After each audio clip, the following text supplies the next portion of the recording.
ਸਤਨਾਮ ਸ਼੍ਰੀ ਵਾਹਿਗੁਰੂ ਸਾਹਿਬ JIO. ਪਰਮ ਸਨਮਾਨਿਓ ਗੁਰੂ ਰੂਪ ਗੁਰੂ ਖਾਲਸਾ ਸਾਧ ਸੰਗਤ ਜੀ, ਵਾਹਿਗੁਰੂ ਜੀ ਕਾ ਖਾਲਸਾ ਵਾਹਿਗੁਰੂ ਜੀ ਕੀ ਫਤਿਹ। ਚੱਲ ਰਹੇ ਲੜੀਵਾਰ ਪ੍ਰਸੰਗ ਧੰਨ ਧੰਨ ਸ਼੍ਰੀ ਗੁਰੂ ਤੇਗ ਬਹਾਦਰ ਸਾਹਿਬ ਜੀ ਮਹਾਰਾਜ ਜੀ ਦੇ ਅਧਿਆਇ ਤੀਸਰੇ ਵਿੱਚ ਅੱਜ ਆਪਾਂ ਰਾਜਾ ਬਿਸ਼ਨ ਸਿੰਘ ਦੇ ਗੁਰੂ ਜੀ ਨੂੰ ਮਿਲਣ ਦਾ ਪ੍ਰਸੰਗ ਸਰਵਣ ਕਰਾਂਗੇ। ਆਓ ਬੜੇ ਪ੍ਰੇਮ ਨਾਲ ਇਹ ਪ੍ਰਸੰਗ ਸਰਵਣ ਕਰੀਏ।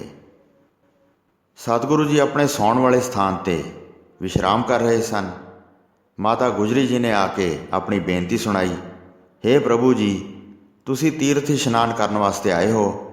ਸਭ ਸਥਾਨਾਂ 'ਤੇ ਆਪ ਜੀ ਦੀ ਸੰਗਤ ਹੈ। ਆਪਣਾ ਦੇਸ਼ ਛੱਡ ਕੇ ਆਏ ਹਾਂ ਅਤੇ ਵਿਦੇਸ਼ਾਂ ਵਿੱਚ ਆ ਕੇ ਵਸ ਗਏ ਹਾਂ। ਹੁਣ ਸਭ ਨੂੰ ਛੱਡ ਕੇ ਇਕੱਲੇ ਚੱਲੇ ਹੋ।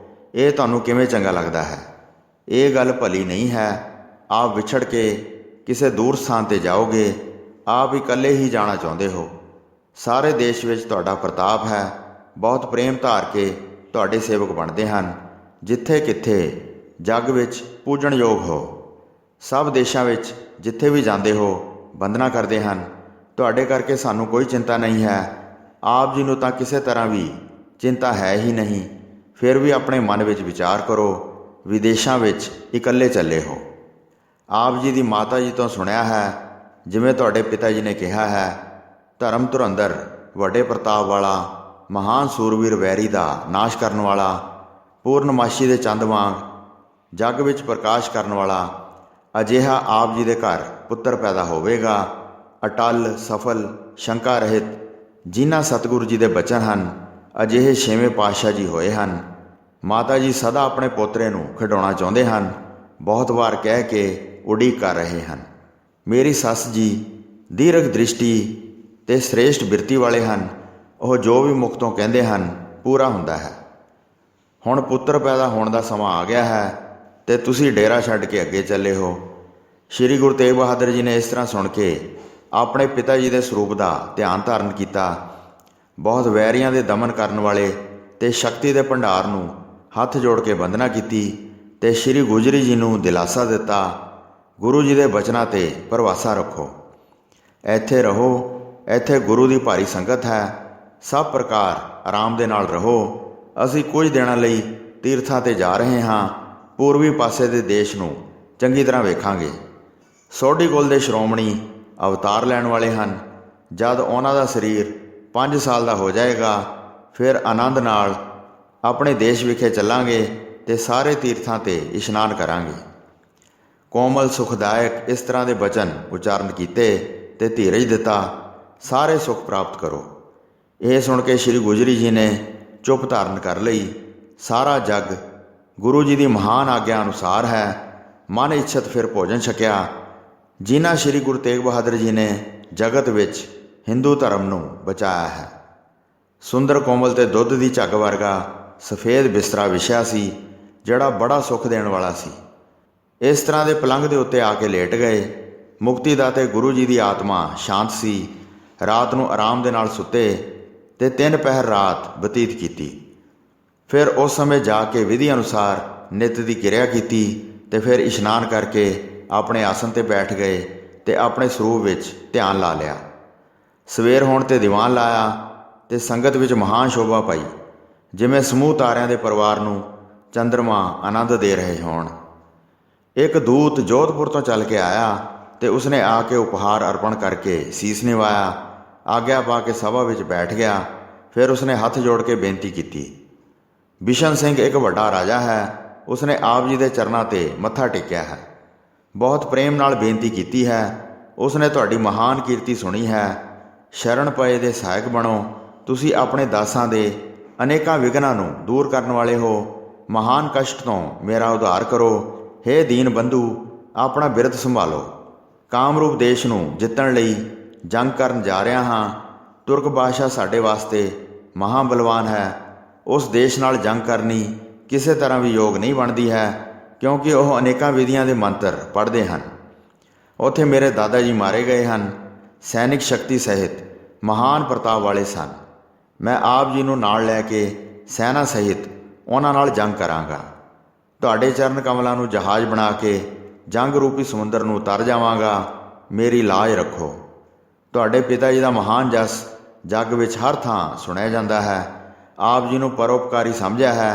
ਸਿੱਖਾਂ ਦੇ ਭਾਰੀ ਪ੍ਰਣ ਪੂਰੇ ਕੀਤੇ ਹਨ। ਮੇਰੇ ਆਉਣ ਤੱਕ ਇੱਥੇ ਹੀ ਰਹੋ, ਕਿਸੇ ਹੋਰ ਸਥਾਨ 'ਤੇ ਨਾ ਜਾਣਾ।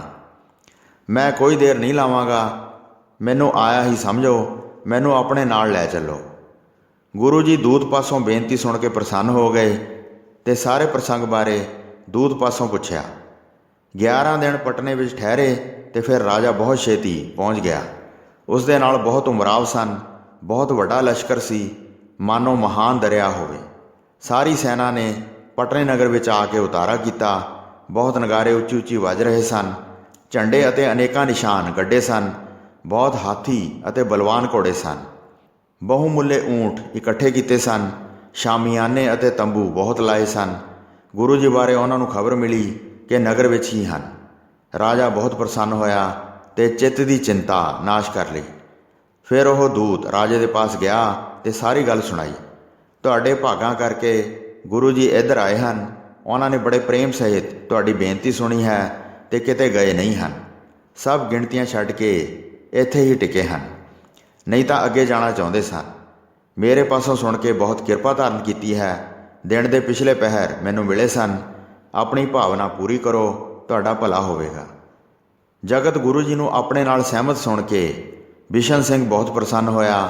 ਉੱਥੇ ਡੇਰਾ ਲਾ ਕੇ ਪੈਰ ਧੋਤੇ ਅਤੇ ਗਲ ਵਿੱਚ ਸ਼ੁਭ ਕੱਪੜੇ ਅਤੇ ਗਹਿਣੇ ਧਾਰਨ ਕੀਤੇ।